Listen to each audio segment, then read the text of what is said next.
Hello मेरे प्यारे बच्चों, क्या हाल है आप सभी के। स्वागत है आपका नाइटिंगेल नर्सिंग कोचिंग पे। मैं कैफ सर। आज मैं आपको बताऊंगा, बहुत सारे बच्चों की मेरे पास क्वेरी आती है कि सर बीएससी नर्सिंग करें या फिर जीएनएम करें। देखो, अभी बीएससी नर्सिंग की फॉर्म की डेट जस्ट गई है, तो बहुत से बच्चे सोच रहे होंगे कि हमारे पास से मौका निकल गया, पर नहीं, अभी भी आपके पास जीएनएम का मौका है। जीएनएम करके भी आप नर्सिंग में अपना करियर बना सकते हो। बहुत से बच्चे ऐसे जिन्होंने अभी 12th किया, उन्हें पता ही नहीं है कि बीएससी नर्सिंग और जीएनएम दो अलग अलग चीजें हैं। तो आज मैं आपके सारे डाउट क्लियर कर दूंगा बीएससी नर्सिंग और जीएनएम को लेके, और एंड तक इस वीडियो को देखना। आप कुछ भी चूज करो, चाहे बीएससी नर्सिंग चाहे जीएनएम, अगर आपके पास राइट गाइडेंस है तो आप एंड एक सक्सेसफुल करियर पे करोगे, जहां पे आपके पास एक नोबल प्रोफेशन होगा, एक अच्छी सैलरी होगी। तो स्टार्ट करते हैं इस वीडियो को। देखो बेटा, आज हम डिकोड करेंगे नर्सिंग करियर को, UP senate versus UP GET. देखो, यूपी सीनेट मतलब बीएससी नर्सिंग का Uttar Pradesh common nursing entrance test, और UP GET Uttar Pradesh GNM nursing entrance test. तो जो आपका यूपी सीनेट है, यानी कि जिस एग्जाम के थ्रू, जिस एंट्रेंस एग्जाम के थ्रू आपको बीएससी नर्सिंग का कोर्स मिलता है, वो कराती है अटल बिहारी वाजपेयी मेडिकल यूनिवर्सिटी। ध्यान रखना, बीएससी नर्सिंग जो है वो एक डिग्री कोर्स है, मतलब 4 साल का कोर्स है। Focus on advance nursing education, इसमें आप एडवांस नर्सिंग एजुकेशन पढ़ते हो, मतलब क्लिनिकल भी पढ़ोगे, थ्योरी भी पढ़ोगे, आप यहाँ पे रिसर्च तक में जा सकते हो। बेटर हायर एजुकेशन अपॉर्चुनिटीज, जो मैंने बताया आपको, रिसर्च की भी अपॉर्चुनिटीज मिलेंगी। Eligible for prestigious nursing officer post, nursing officer की जो पोस्ट आती हैं, एम्स में हो गया, केजीएमयू में हो गया, रेलवे में हो गया, हर जगह के लिए आप एलिजिबल होगे। वेयर जो यूपी गेट है आपका, वो एक डिप्लोमा कोर्स है। देखो, मेन बात समझो, डिप्लोमा और डिग्री कोर्स में क्या फर्क होता है। डिग्री कोर्स का एक फायदा ये होता है कि जब आप डिग्री करते हो ना, तो मान लो आपने 4 साल बीएससी नर्सिंग करी, अब आपका नर्सिंग में दिल नहीं लग रहा है, तो आपके पास डिग्री है, तो जो डिग्री के बाद वाले सरकारी एग्जाम आते हैं, आप उनके लिए एलिजिबल हो, मतलब नर्सिंग के हो या नॉन नर्सिंग के हो, जैसे कि आपका एसएससी सीजीएल वगैरह हो गया, इनके लिए भी आप एलिजिबल हो, आप आईएएस पीसीएस की तैयारी कर सकते हो। पर वेरे जो आपका डिप्लोमा होता है ना, तो आप उन एग्जाम्स के लिए एलिजिबल नहीं हो, फिर आपको नर्सिंग में ही अपना करियर बनाना पड़ेगा। अगर आप जीएनएम कर रहे हो, तो जीएनएम जो है वो है डिप्लोमा, 3 साल का डिप्लोमा होता है, प्लस इसमें आपको इंटर्नशिप भी देखने को मिलती है। ये आपका फोकस करता है practical hands on nursing care पे, मतलब जो प्रैक्टिकल अप्रोच होती है उसमें जीएनएम आपका ज्यादा फोकस करता है।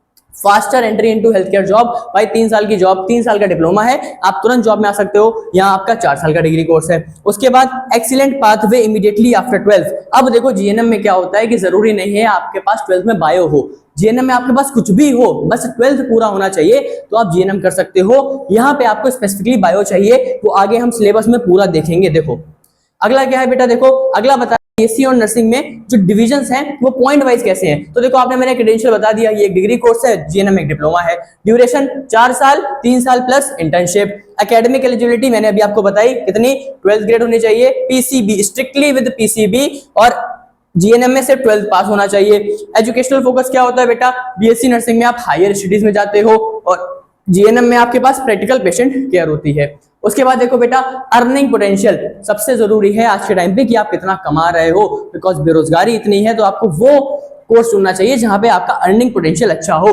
तो देखो, जो आपका बीएससी नर्सिंग होता है, वहां पे आप आईसीयू नर्स बन सकते हो, एजुकेटर बन सकते हो, गवर्नमेंट नर्सिंग ऑफिसर, या फिर और हायर स्टडीज कर सकते हो। और जो आपका जीएनएम है, वहां पे आपको hospital job, community nurse job, या फिर स्टाफ नर्स की जॉब मिल सकती है। ध्यान रखना, ये जो स्टाफ नर्स की जॉब है या फिर नर्सिंग ऑफिसर की जॉब है, ये बीएससी नर्सिंग जीएनएम में दोनों को सेम लेवल पे मिलती है, सेम पे पे मिलती है, बस एलिजिबिलिटी क्राइटेरिया अलग होता है, जो आपको सब लोग नहीं बताएंगे। देखो क्या होता है, बीएससी नर्सिंग मैंने आपको बताया था 4 साल का आपका कैसा है, डिग्री कोर्स है।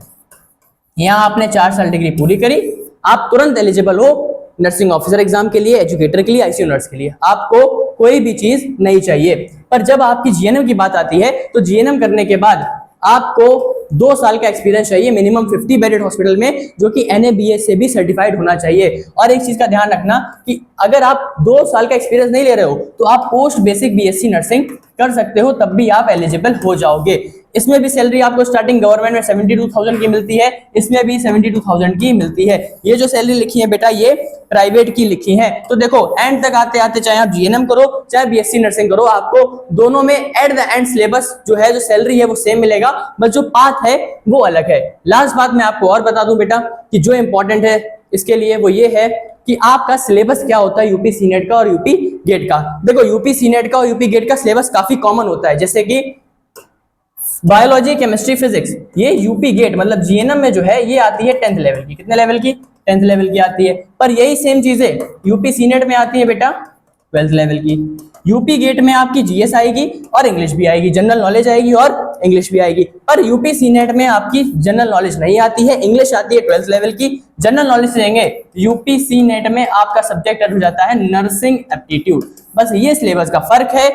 This is all for your UP senate and UP GET. इस वीडियो के माध्यम से मैंने आपके सारे डाउट क्लियर कर दिए हैं। सैलरी आगे जाके सेम मिलेगी, रुतबा आगे जाके सेम मिलेगा, बस वहां तक पहुंचने का क्राइटेरिया अलग है। बीएससी नर्सिंग का एक फायदा यह है कि आप भाई और भी जॉब के लिए एलिजिबल हो, प्लस आपको एक्सपीरियंस नहीं चाहिए। और यूपी गेट में आप भले ही बायो से ना हो, फिर भी आप वहां पे जाके जॉब कर सकते हो। जीएनएम से आप नर्सिंग फील्ड में आ सकते हो। आज की वीडियो के लिए इतना ही। और कोई डाउट हो तो कमेंट सेक्शन में लिख दीजिए। मिलता हूं आपसे नेक्स्ट वीडियो में, तब तक के लिए बाय बाय।